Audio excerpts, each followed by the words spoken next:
Политичката партија Алијанса за албанците, заедно со Алтернатива, до Државната изборна комисија пушти барање за добивање на членовите на општинските комисии и избирачките одбори. И тоа барање е пуштено на 16.6.2020 година. На ова барање чекавме да ни одговорат до 2.7.2020 година и не добивме одговор. На 2.7. пуштивме барање за произнесување од страна на Државната изборна комисија и на ова наше барање истите не ни одговорија. Покрај сите напори за да ги добиваме, ние бевме спречени од нивна страна за да можеме да се жалиме и во Управниот суд на Република Северна Македонија. Сега, од Државната изборна комисија, која ни ги пресече овие наши можности за да бидеме равноправни во изборите, бараме една кутија да се отвори во едно избирачко место во општина Зајас, која спаѓа под старата општина Зајас. Ако во избирачкиот список гласале сите гласачи кои што на денот на изборите се наоѓале во Република Македонија, ние како политичка партија и коалиција ќе ги признаваме изборите.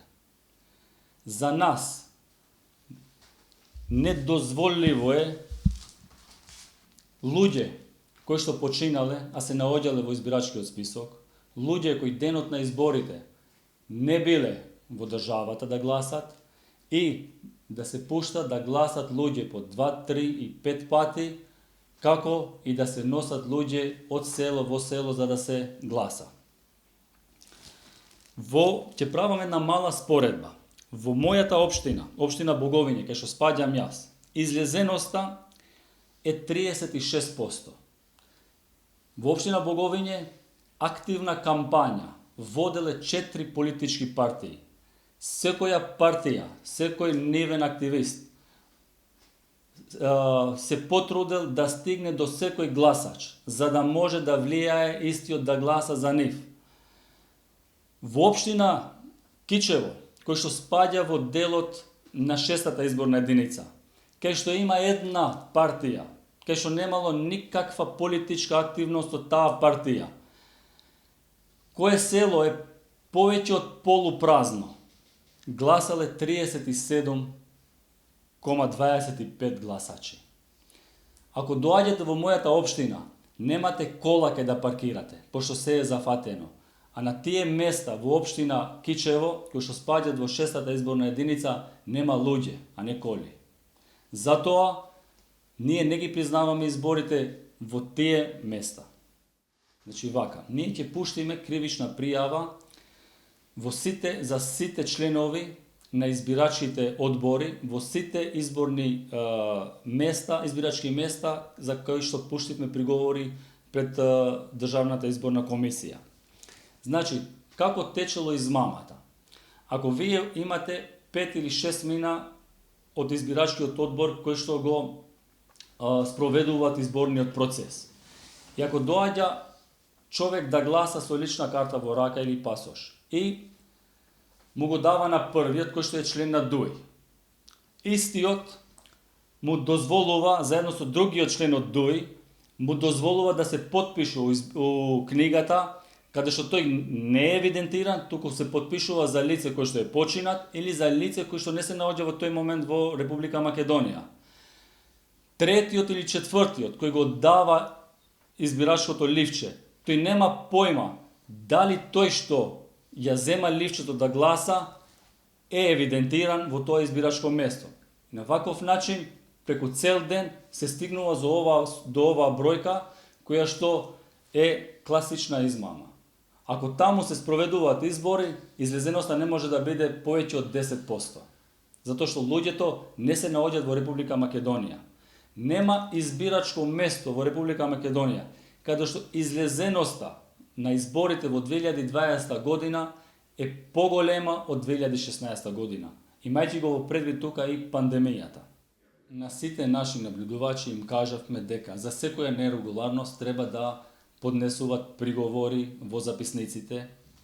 Истите, денот на изборите, биле под притисок на огромна тортура. Тие сами лично, нивните семејства, биле заплашувани, биле заканети, биле кај дел успееле да ги подкупат. И затоа немало забелешки во записниците. Тие кои што сакале, имало и такви храбри, кои што сакале да подпишуваат да запишуваат во записник приговор, не им дозволиле. Истите не подпишувале записници. Место нив се подпишувале други членови, за да записникот изгледа сосема нормално. Ги имаме контактирано тие лица, да дават изјава. Истите се уплашени. Истите се вршат, на нив се врши огромна закана дека ако нешто пријават, ако нешто излезе за нив, за членовите од избирачкиот одбор, дека ќе им следува тоа што они им го кажуваат. Ние немаме материјални докази, затоа што сме биле спречени да имаме материјални докази.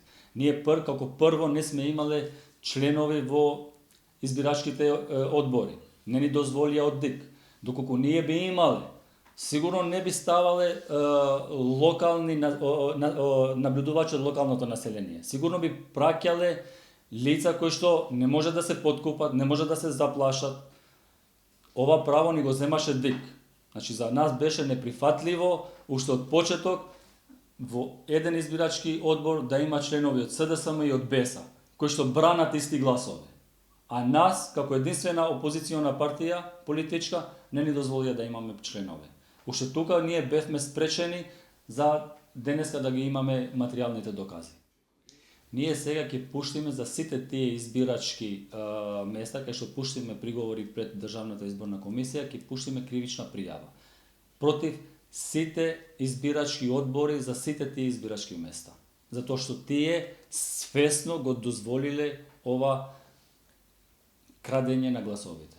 Ние, уште ова така, ние не претендираме дека како политичка партија ќе ја победиме ДУИ во зајас. Ние само бараме победата на ДУИ во зајас да е чиста и да е одраз на реалниот број на гласачи кои денот на изборите излегуваат да гласат. Ако ние губиме од ДУИ во зајас со реална бројка, нема да влијае, ќе биде друг резултатот во добиени пратеници. Затоа што тие кога доаѓаат со 4000 гласа плюс во шеска, автоматски се прави разликата за тој за седмиот пратеник кој што го добива ДУИ место да го добиваме ние. Или во петата изборна единица, ќе бевме 1-1. Значи тука се прави со тие гласови кои што се фиктивни, они ја прават разликата во пратеници.